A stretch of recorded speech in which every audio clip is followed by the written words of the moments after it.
चलिए जी शुरू करते हैं। आज हम पढ़ेंगे एनालिसिस ऑफ फिलेट वेल्ड और कुछ बेसिक डिफिनेशन।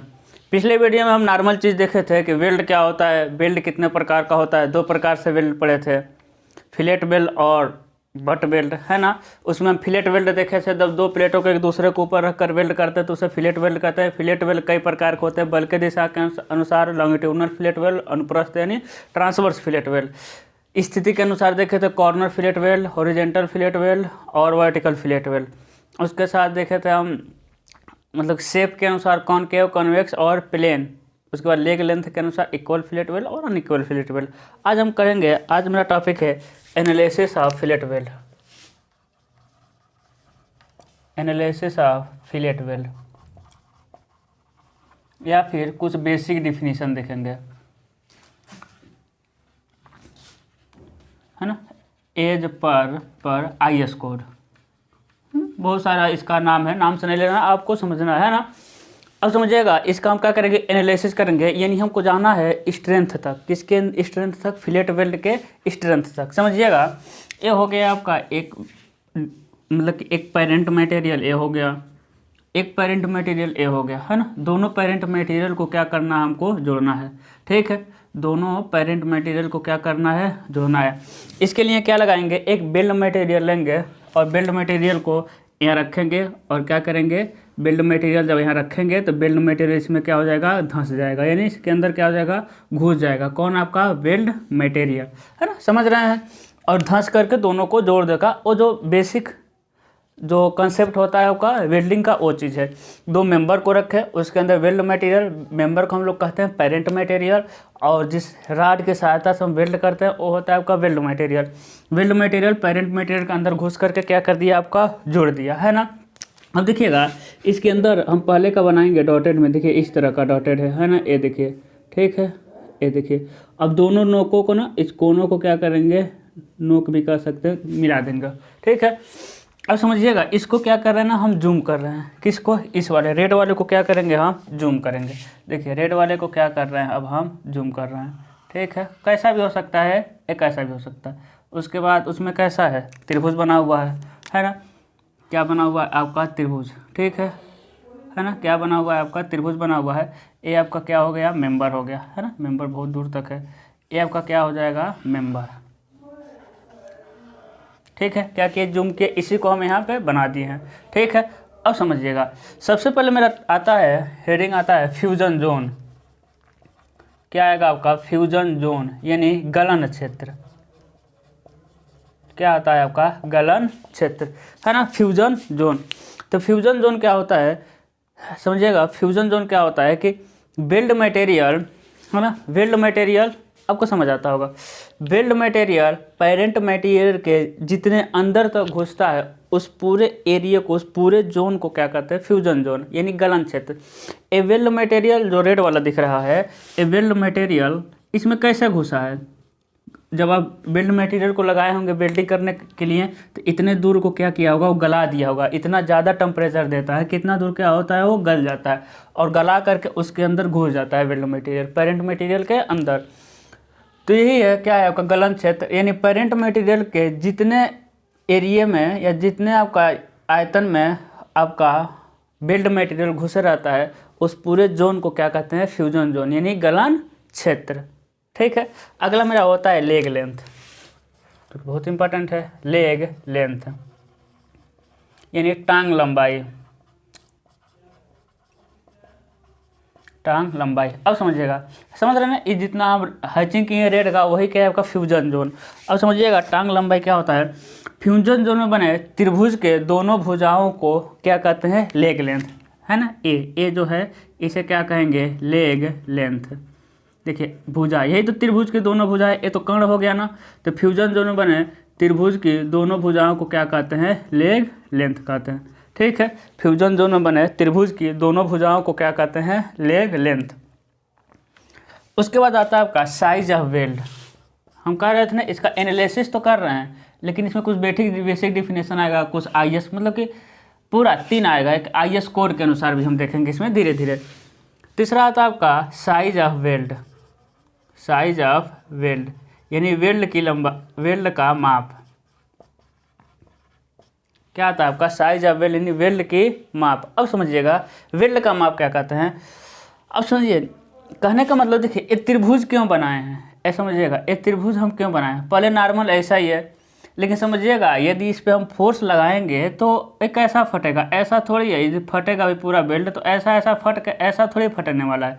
ये फटेगा टूटेगा जो भी करिए, ये फेल होगा ना तो कैसा हो सकता है, यहाँ डायरेक्ट हो सकता है, यानी त्रिभुज इन दोनों कोनों को मिलाने से क्रैक हो सकता है, यानी इसी लेवल पे वो क्रैक हो सकता है, ऐसा नहीं है बाहर क्रैक होगा। इसलिए हम एक हमको एक्स्ट्रा लाइन मिलता है जो मिलता है आपका त्रिभुज।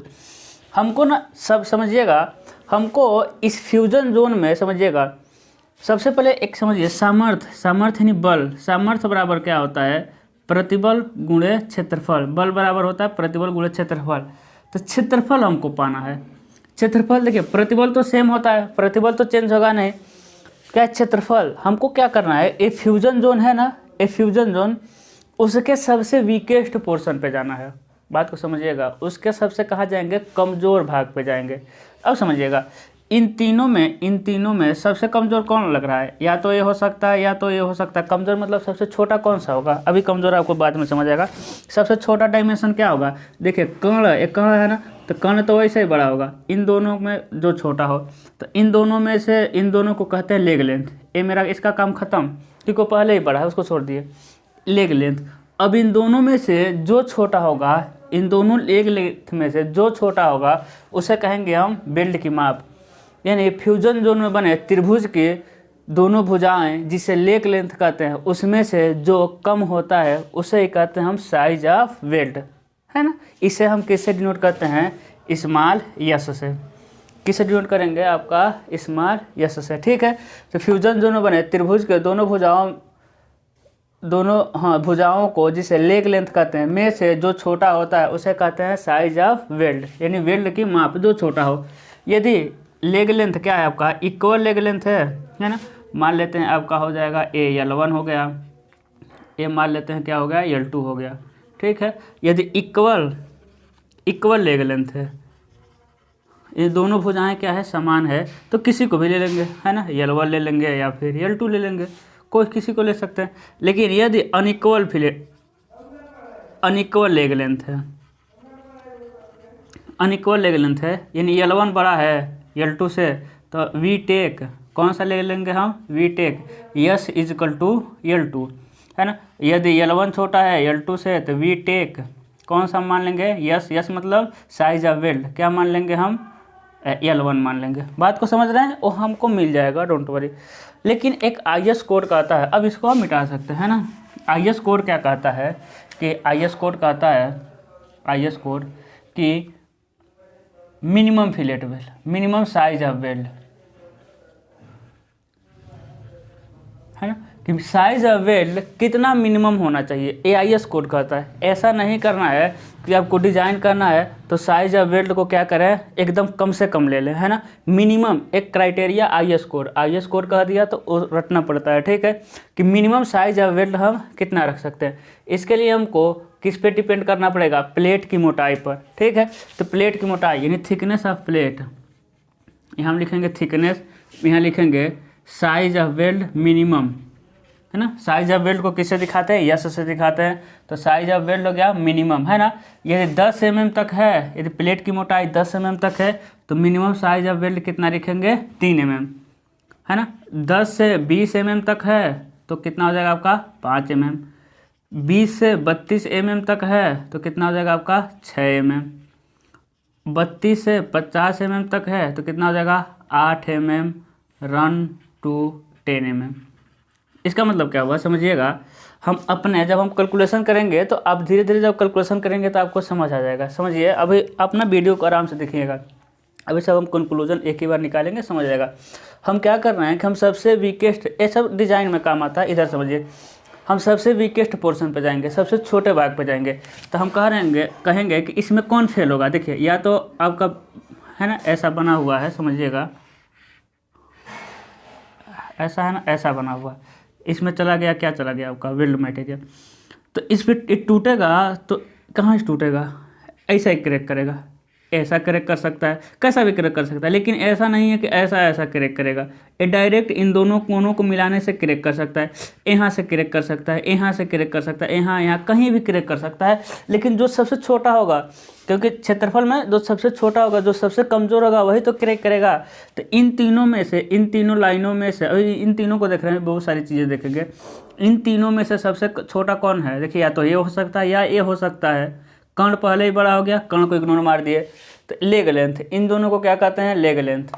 लेकिन इनमें से जो छोटा होगा उसे कहेंगे साइज ऑफ वेल्ड। क्या कहेंगे हम लोग? उसे कहेंगे साइज ऑफ वेल्ड। L1 और L2 लेग लेंथ में से, दोनों लेग लेंथ में से जो छोटा होगा उसे कहेंगे size of weld. Equal leg length के लिए साइज ऑफ वेल्ड कुछ भी रख सकते हैं ना, यस का मान कुछ भी रख सकते हैं, क्योंकि ये दोनों इक्वल है तो कोई दिक्कत नहीं। लेकिन अनइक्वल के लिए समझ गए हैं। लेकिन IS कोड कहता है कि मान लीजिए कि भाई प्लेट लेग लेंथ L1 का मान, मान लीजिए L1 का मान आ गया 2 mm, L2 का मान आ गया 3 mm, तो लेग लेंथ कितना रखेंगे? 2 mm। लेकिन हम IS कोड को ध्यान देंगे। IS कोड कहता है कि 10 mm तक यदि प्लेट की मोटाई है तो कम से कम 3 mm रखेंगे। तो ऐसा नहीं करना है कि आप 2 mm रख दीजिए, कम से कम कितना रखेंगे आप? 3 रखेंगे IS कोड के अनुसार। बाकी जब हम डिज़ाइन करेंगे तो ये हमको आ जाएगा, आपको समझ में। डिज़ाइन करेंगे तो इसका यूज़ करते हैं, ठीक है। IS code minimum size of weld तो बता दिया, लेकिन मैक्सिमम साइज ऑफ वेल्ड क्या कहता है? क्या कहता है? मैक्सिमम साइज ऑफ वेल्ड, है ना। IS कोड के अनुसार मैक्सिमम साइज ऑफ वेल्ड। ऐसा नहीं कि साइज ऑफ वेल्ड, हाँ पर इसको समझ लेते हैं। मेरे भाई रूम बहुत लड़के रहते हैं, बहुत परेशान करते हैं। जब हम वीडियो बनाने आएंगे तो बगल से, और देखिएगा इधर, देखिए 32 से 50 mm है thickness, 8 mm run to 10 mm। इसका मतलब है कि एक ही बार जब हम बिल्ड किए हैं किसी मेंबर को, क्या किए हैं, जब हम बिल्ड किए हैं, यहाँ देखिएगा, जब हम बिल्ड किए हैं तो सबसे पहले कितने का? 8 mm का बिल्ड करेंगे। कितने mm का बिल्ड करेंगे? 8 mm का। उसके बाद फिर 8 mm का बिल्ड करते हुए गए, फिर 2 mm का बिल्ड करते हुए आ गए। एक ही बार में 10 mm का बिल्ड नहीं करेंगे। इससे क्या होता है? मजबूत होता है 2 बार करने पर, छोटे छोटे बिल्ड, है ना, छोटे छोटे मतलब कि साइज़ के। तो 8 mm रन टू 10 mm, इसका मतलब 8 mm करते हुए बिल्ड गए, फिर 2 mm करते हुए आ गए, और इसमें तो डायरेक्ट 3 mm 5 mm 6 mm का कर देंगे। अब मैक्सिमम साइज ऑफ बिल्ड क्या कहता है? इफ़ जो एज है ना, यदि किनारा जो है वो राउंडेड है, यदि किनारा क्या है आपका? राउंडेड है ना, तो मैक्सिमम साइज ऑफ वेल्ड क्या होता है आपका? यस, मैक्सिमम लिख दिए। क्या होता है आपका? 3/4 गुणे थिकनेस ऑफ प्लेट, गुणे थिकनेस ऑफ प्लेट, है ना। दूसरा क्या होता है? इफ़ जो है, एज जो है, यदि किनारा क्या है आपका? स्क्वायर है, तब साइज ऑफ मैक्सिमम वेल्ड कितना हो जाएगा आपका? Thickness of plate minus 1.5 mm। ठीक है, कितना हो जाएगा आपका? Thickness of plate minus 1.5 mm। अब समझिए, इतना आपको समझ आना चाहिए, ये बस नोट कर लीजिएगा। AIS स्पेसिफिकेशन है। जब हम डिज़ाइन करेंगे तो एक हम प्लेट की मोटाई के अनुसार मिनिमम साइज ऑफ वेल्ड ले लेंगे, और प्लेट की मोटाई के अनुसार, देखिए इसमें मोटाई है, इसमें मोटाई है, प्लेट की मोटाई के अनुसार हम मैक्सिमम साइज ऑफ वेल्ड ले लेंगे। और जब डिज़ाइन करेंगे तो दोनों के बीच में रखकर हम डिज़ाइन करेंगे, आ जाएगा समझ में जब हम न्यूमेरिकल लगाएंगे, ठीक है, डोंट वरी। तो देखिए, या तो किनारा राउंडेड होगा या फिर किनारा स्क्वायर होगा। अब राउंडेड स्क्वायर का मतलब क्या हुआ? समझिएगा, ये आपका मेंबर हो गया एक तरह से, ये क्या हो गया आपका? मेंबर हो गया। ये क्या हो गया आपका? मेंबर, ठीक है, दिखाई दे रहा है। ये क्या हो गया आपका? मेंबर हो गया, ठीक है। अब देखिए, यहाँ हम रख रहे हैं इसको, हम यहाँ एंगल रख रहे हैं, देखिए एंगल। तो यहाँ का देखिए, यहाँ कैसा बन रहा है? यहाँ स्क्वायर एज, देखिए यहाँ कैसा एज बन रहा है आपका? Square edge. और यहाँ कैसा एज बन रहा है आपका? राउंडेड एज, है ना। तो राउंडेड एज, देखिए यहाँ राउंडेड किनारा बन रहा है, गोलाकार किनारा, है ना। तो इसके लिए मैक्सिमम साइज ऑफ वेल्ड कितना होता है आपका? 3/4 गुणे थिकनेस ऑफ प्लेट। इसकी कुछ मोटाई होगी ना, और इसकी कुछ मोटाई होगी, दोनों में से 2 पतला होगा, उसी को लेंगे। यहाँ क्या होगा आपका? मैक्सिमम साइज ऑफ वेल्ड क्या होगा? Thickness of plate minus 1.5 mm, ठीक है। अभी हम देखिएगा, हम सामर्थ्य निकाल रहे हैं, तो धीरे धीरे हम वहाँ पहुँचेंगे, ठीक है। हाँ, चलिए आगे बढ़ते हैं। अगला हमको निकालना है, मिटाने वाला गायब हो जाता है भाई। अगला हमको पढ़ना है थ्रोट थिकनेस। क्या पढ़ेंगे? ठीक है, यहाँ पढ़ देते हैं, ठीक है, यहाँ पढ़, क्या पढ़ेंगे? कंठ मोटाई, थ्रोट थिकनेस, थ्रोट थिकनेस। यानी कंठ मोटाई, है ना, इसे स्मॉल टी से प्रदर्शित करते हैं। स्मॉल टी दिखाई दे रहा है, ठीक है। इसे किससे प्रदर्शित करते हैं हम? स्मॉल टी से, बहुत स्पेस है। इसे किससे हम दिखाते हैं? स्मॉल टी से। थ्रोट थिकनेस, है ना। अब समझिएगा थ्रोट थिकनेस क्या होता है। इसे हम कहते हैं नोक। इसे क्या कहते हैं? नोक। ए क्या है आपका? दोनों नोक है ना। ए होता है जो ए वाला पोर्शन होता है, ए वाला, है ना, ए वाला जो लाइन आ रहा है, इसे हम कहते हैं रूट, यानी जड़। क्या कहते हैं? जड़ कहते हैं, ठीक है। तो समझिएगा जड़ से जो कण पे लंब डालते हैं, समझिएगा जड़ से कण पे जो लंब डालते हैं उसकी लंबाई को क्या कहते हैं? कंठ मोटाई। यही इसे हम किससे प्रदर्शित करते हैं? स्मॉल टी से, यानी थ्रोट थिकनेस स्मॉल टी से, है ना। तो समझिएगा त्रिभुज के फ्यूजन जोन में बने दोनों नोकों को मिलाने वाली रेखा से, जिसे कर्ण कहते हैं, रेखा से रूट पे जाड़े गए लंब की लंबाई को क्या कहते हैं? Throat thickness. एक बार और सुनिए, है ना। दोनों नोकों को मिलाने वाली रेखा से, दोनों नोकों को मिलाने वाली रेखा से जड़ पर डाले गए लंब की लंबाई को क्या कहते हैं? कंठ मोटाई, थ्रोट थिकनेस, है ना। लेकिन समझिएगा अब देखिए इसमें सबसे कमज़ोर कौन सा भाग मिला? ये भाग सबसे कमज़ोर हुआ कि नहीं हुआ, है ना। देखिए छोटे छोटे मतलब कि एकदम हम वीकेस्ट पोर्शन पर पहुंच रहे हैं। इन तीनों में से ए वाले दोनों कमज़ोर थे, लेकिन इसमें भी सबसे कमज़ोर कौन हो रहा है? ए वाला। यानी सबसे पहले यहीं से फेल हो जाएगा। अभी आ जाएगा समझ में, थ्रोट थिकनेस। अब थ्रोट थिकनेस कैसे निकालते हैं? समझिएगा यहाँ लंब डाले हैं, यहाँ 90 अंश हुआ, है ना। मान लेते हैं यहाँ 45 हो गया, और यहाँ कितना हो गया? यहाँ भी कितना हो गया आपका? 45। तो साइन रूल लगाएंगे, साइन रूल से, ठीक है। हो जाएगा आपका साइन 45, इसको ले रहे हैं, इसको साइन 45 अपान में, देखिए इसके ए वाला भुजा, यही तो कंठ मोटाई है, स्मॉल टी, है ना। तो हो जाएगा अपान में टी। थ्रोट थिकनेस का ये या फिर इफेक्टिव थ्रोट थिकनेस का ये, है ना। ये कंठ मोटाई में वह मोटाई जो लोड को लेता है उसे कहते हैं प्रभावी कंठ मोटाई, ठीक है। तो हम प्रभावी कंठ मोटाई या कंठ मोटाई कह सकते हैं, कोई दिक्कत नहीं।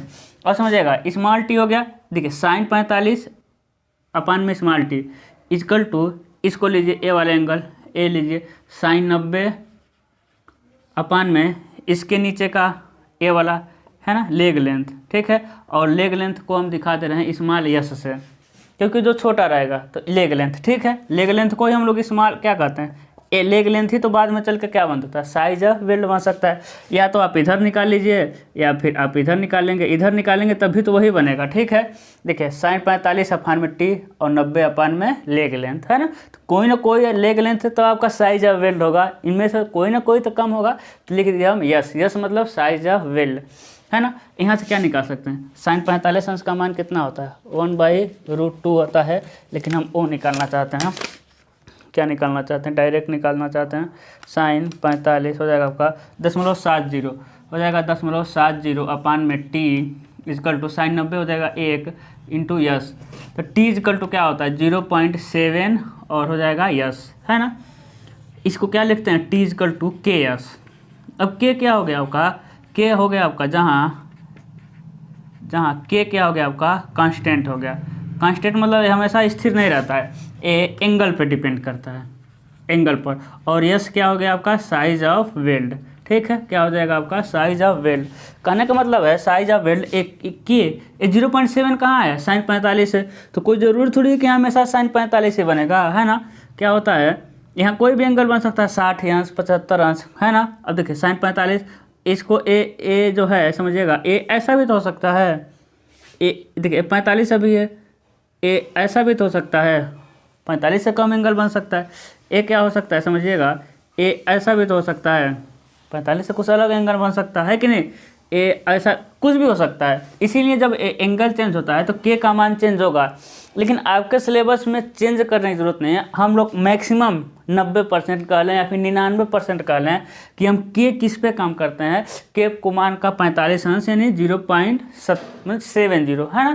के का मान याद रख लीजिएगा 0.7 होता है। नॉर्मली कंडीशन में हम इतना ही लेकर कैलकुलेट कर सकते हैं, क्योंकि हम कितना एंगल चेंज कर करके कितना याद रखेंगे, और बार बार आप निकाल नहीं सकते आप, ठीक है। क्यों नहीं निकाल सकते समझिएगा। अभी तो आप अभी आप सिंपल लिए हैं ना। अब समझिएगा अभी सिंपल ले लिए, इधर 45 इधर 90 इधर 45 इधर 45 इधर 45 इधर 90। लेकिन जब इधर 60 लेंगे इधर 90 तो इधर आपको 30 लेना पड़ेगा, तब आपको इधर का भी निकालना पड़ेगा, मतलब कि बहुत कॉम्प्लिकेटेड हो जाता है। लेकिन आपको घबराना नहीं है, के का मान याद रख लेना है 0.7, ठीक है। अब समझिएगा, तो टी इक्वल टू के इंटू यस, जहाँ यस क्या है, साइज ऑफ वेल्ड, है ना, इस पोर्शन पे। तो देखिए टी का मान डायरेक्ट टी नहीं मिलता है, टी का मान कंठ मोटाई, लेकिन टी का मान भी क्या होता है, कुछ कम हो जाता है, एकदम करेक्ट यही नहीं फेल होता है। इसका मान देखिए 0.7 से गुणा करके क्या करते हैं, कम कर दिए। टी का मान देखिए यस का मान से कुछ, देखिए इन दोनों का मान में से जो कम रहेगा उसे कहेंगे size of weld in yes, और यस के मान में के से गुणा करके क्या कर रहे हैं, और कम कर रहे हैं। यानी ये जो है, ये जो पोर्शन है, ये सब में क्या है, कमज़ोर भाग है। ये जो पोर्शन है सब में क्या है, आपका कमज़ोर भाग है, कंठ मोटाई, या फिर हम कहेंगे इसे प्रभावी कंठ मोटाई, ठीक है। अब समझिएगा हम क्या लिखे थे आपको, बल बराबर यानी सामर्थ्य बराबर प्रतिबल गुणे क्षेत्रफल, है ना। अभी आपको क्षेत्रफल चाहिए, अभी सिर्फ वीकेस्ट लंबाई मिला है आपको, है ना। अब याद रखिएगा, है ना, देख रहे हैं, है ना, अभी हो जाएगा, डोंट वरी। अब समझिएगा, अब जब इस देखिए ये जो क्या है आपका, अब अगला आएगा आपका, अगला हेडिंग आएगा प्रभावी लंबाई, इफेक्टिव लेंथ। क्या आएगा आपका, प्रभावी लंबाई। अब प्रभावी लंबाई मतलब समझिएगा, हमको क्षेत्रफल चाहिए ना, तो एक तो मिल गया, ये तो मिल गया कंठ मोटाई, इससे सबसे कमज़ोर है। ये बताइए ये काफ़ी लंबा होगा कि नहीं होगा, ये काफ़ी क्या होगा आपका, लंबा होगा, है ना, काफ़ी क्या होगा, लंबा होगा। तो उसकी लंबाई और इसकी मोटाई क्या हो गया, प्रभावी मोटाई, है ना, जैसा आप समझिएगा, है ना। बस यही लास्ट कॉन्सेप्ट है, समझ लीजिए। अब समझिए एक क्या है आपका फिलेट वेल्ड, ऐसा रख लीजिए या फिर ऐसा रख लीजिए, उसमें कोई बहस नहीं है। अब देखिए वेल्ड कहाँ किए हम, यही वेल्ड किए हैं, दिखाई दे रहा है ना। हाँ, अब देखिए हम वेल्ड कहाँ किए हैं, यही वेल्ड किए हैं। अब वेल्ड किए हैं तो इसका प्रतिबल, अब बताइए एक दूसरे को ऊपर रखा है तो इस पर कौन सा प्रतिबल कार्य करेगा, हम बताइए प्रतिबल पढ़ाएं कि नहीं। जब बल एक दूसरे के समांतर कार्य करता तो उसे हम कौन सा प्रतिबल कहते हैं, शियर स्ट्रेस कहते हैं। देखिए एक दूसरे के ऊपर रखा है तो देखिए इधर फोर्स लगेगा इस पे, इधर फोर्स लगेगा इस पे, है ना। तो हमेशा फिलेट वेल्ड किस में फेल होता है, हमेशा शियर में। फिलेट वेल्ड क्या हो जाएगा आपका, कट जाएगा। बात को समझ रहे हैं, एक इस पे लगा फोर्स, एक इस पे फोर्स लगा, और जब दो बल एक दूसरे के समानांतर कार्य करते हैं तो शियर स्ट्रेस उत्पन्न होता है। इसीलिए हम वो स्ट्रेस को पढ़ाए थे, आप शुरू से वीडियो देखेंगे आपको कहीं कोई दिक्कत नहीं होगा, है ना। एक मेंबर है, एक मेंबर है, दोनों मेंबर पर बल एक दूसरे के समानांतर लगेगा तो शियर स्ट्रेस उत्पन्न होगा। देखिए शियर स्ट्रेस उत्पन्न हो रहा है ना। लेकिन मेरा मेन ये नहीं है, शियर स्ट्रेस तो समझ आ गया, लेकिन यहाँ वेल्ड किए हैं, ये जो हम मार्कर रख दे रहे हैं, हम समझ लीजिए एक तरह वेल्डिंग है। अब हमको सबसे वीकेस्ट पोर्शन पे जाना था, तो सबसे वीकेस्ट पोर्शन कौन सा मिला, इसमें कंठ मोटाई मिला, है ना। जो कंठ मोटाई है, जिसे हम प्रभावी कंठ मोटाई कह सकते हैं, जो कंठ मोटाई है वो सबसे क्या मिला, वीकेस्ट पोर्शन। एक तो लंबाई मिल गया, है ना, एक आपको डायमेंशन मिल गया। आपको क्या चाहिए, क्षेत्रफल, प्रतिबल पता चल गया, कर्तन प्रतिबल होगा शियर स्ट्रेस, क्षेत्रफल के लिए एक डायमेंशन मिल गया, और इसकी लंबाई गुणे ये मोटाई, क्षेत्रफल मिल गया, है ना। लंबाई और ये मोटाई क्या हो गया, क्षेत्रफल गुणे प्रतिबल से क्या किए, गुणा कर दिए, क्या मिल गया आपका, सामर्थ्य मिल गया। समझ पा रहे हैं। अब देखिए प्रभावी लंबाई क्या है, यानी फिलेट वेल्ड में वह लंबाई जो स्ट्रेंथ को लेता है उस लंबाई को क्या कहते हैं, प्रभावी लंबाई। ऐसा नहीं कि जो पूरी लंबाई करेंगे वो फिलेट वेल्ड को नहीं लेते, यानी स्ट्रेंथ को नहीं लेता। कहने का मतलब है, समझिएगा, ये हो गया आपका, ये हो गया एक मेंबर, है ना, इस पे क्या लग गया, एक और मेंबर लगा दिया, ठीक है।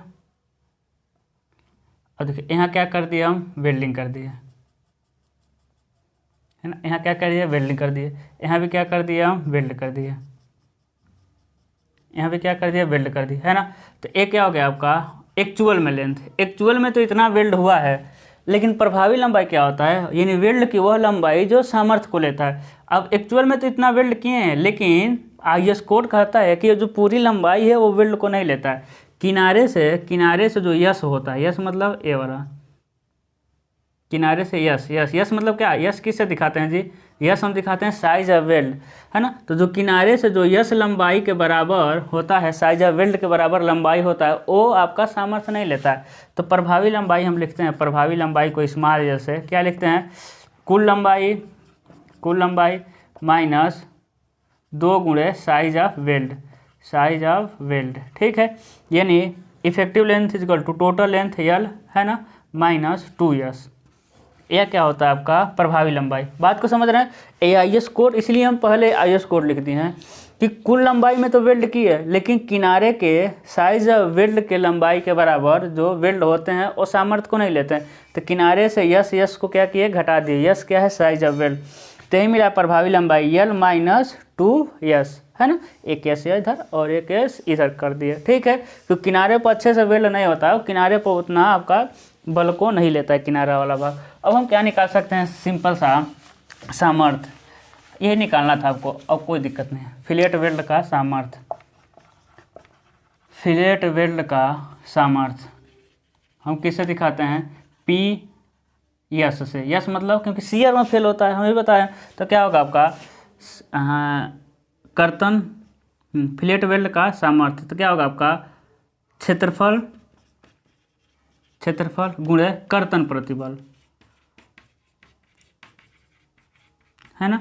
तो कर्तन क्षेत्रफल और कर्तन प्रतिबल। तो क्षेत्रफल में सबसे वीकेस्ट कौन सा मिला था, टी मिला था, है ना। टी गुणे प्रभावी लंबाई। बताइए, दो क्षेत्रफल मिला कि नहीं, 2 डायमेंशन मिला। सबसे पतला उसमें से पूरे फ्यूजन जोन में, पूरे फ्यूजन जोन में सबसे कमजोर वाला पोर्शन कौन सा है, तो टी है, यानी प्रभावी कंठ मोटाई, है ना, सबसे कम है वही। और लंबाई, प्रभावी लंबाई, है ना, क्षेत्रफल मिला गुणे कर्तन प्रतिबल को हम एफएस से दिखाते हैं। तो इसको घेर लीजिएगा, ठीक है। तो पी एस इजकल टू क्या हो जाएगा, टी इजकल टू होता है के एस एल और एफ एस, ठीक है। जहाँ के क्या है आपका कांस्टेंट है, के का मान मैक्सिमम 0.7 पे ही ले क्या करेंगे। यस क्या है आपका साइज ऑफ वेल्ड है, यानी वेल्ड की माप है।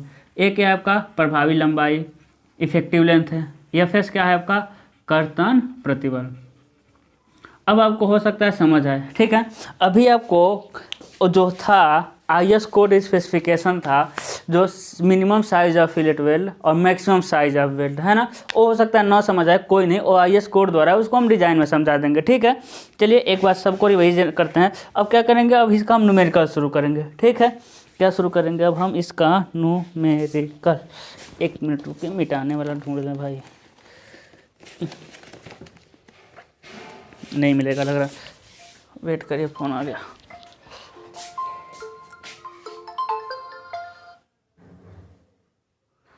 ठीक है, एक बार और रिवीजन कर रहा, हाँ मिल तो गया, आधा घंटा हो गया है।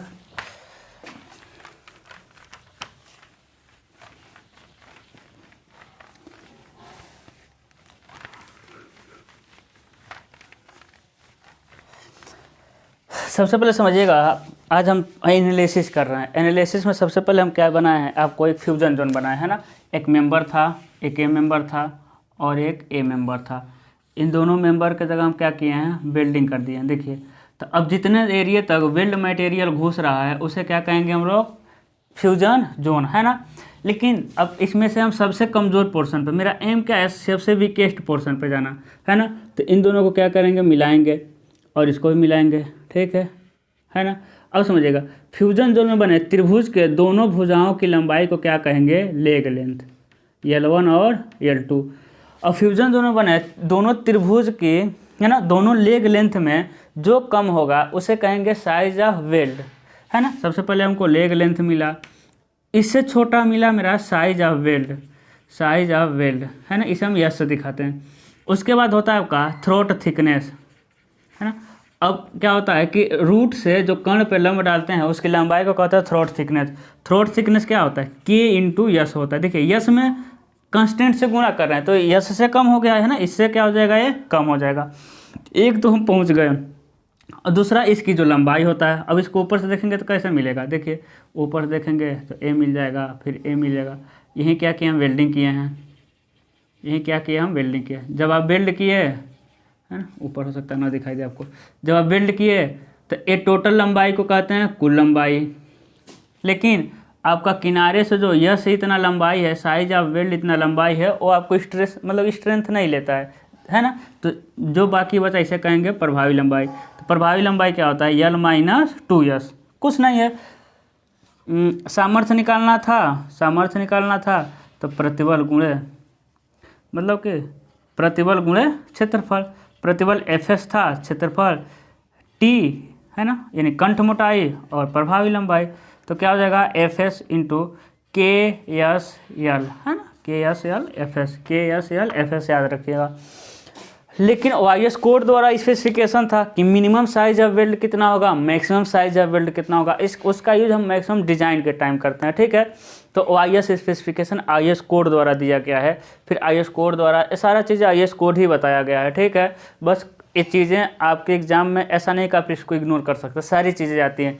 2 नंबर के आपके डिफिनीशन आता है कि साइज ऑफ वेल्ड बताइए, तो 2 नंबर के डिफिनीशन में आपका आता है कि फ्यूजन जोनों बने त्रिभुज के दोनों भुजाओं में से जो कम होता है उसे कहते हैं साइज ऑफ वेल्ड, इसे स्मॉल एल से दिखाते हैं। 2 नंबर मिलेगा इस पर, ठीक है। कहेगा प्रभावी लंबाई बताइए, तो वह लंबाई वेल्ड की वह लंबाई जो स्ट्रेंथ लेता है ना, उसे कहते हैं प्रभावी लंबाई। एक किनारे से साइज ऑफ वेल्ड को घटा देते हैं दोनों किनारे से, तो होता है प्रभावी लंबाई L-2s, ठीक है। उसके बाद मतलब ये डिफिनीशन सारे आते हैं। और देखा फ्यूजन जोन क्या होता है, तो पेरेंट मटेरियल में जितनी गहराई तक वेल्ड मटेरियल घुसा रहता है उसे कहते हैं हम लोग फ्यूजन जोन, है ना। और कहेगा कि रूट क्या होता है, तो त्रिभुज के दोनों कोनों को मिलाने वाली रेखा जिसे कर्ण कहते हैं से जड़ पर यानी रूट पे जो लंब डालते हैं उसकी लंबाई को क्या कहते हैं, कंठ मोटाई या फिर प्रभावी कंठ मोटाई। इसे T से प्रदर्शित करते हैं। T इक्वल टू होता है K इंटू यस, जहाँ यस क्या है साइज ऑफ वेल्ड और K क्या है 0.7, है ना।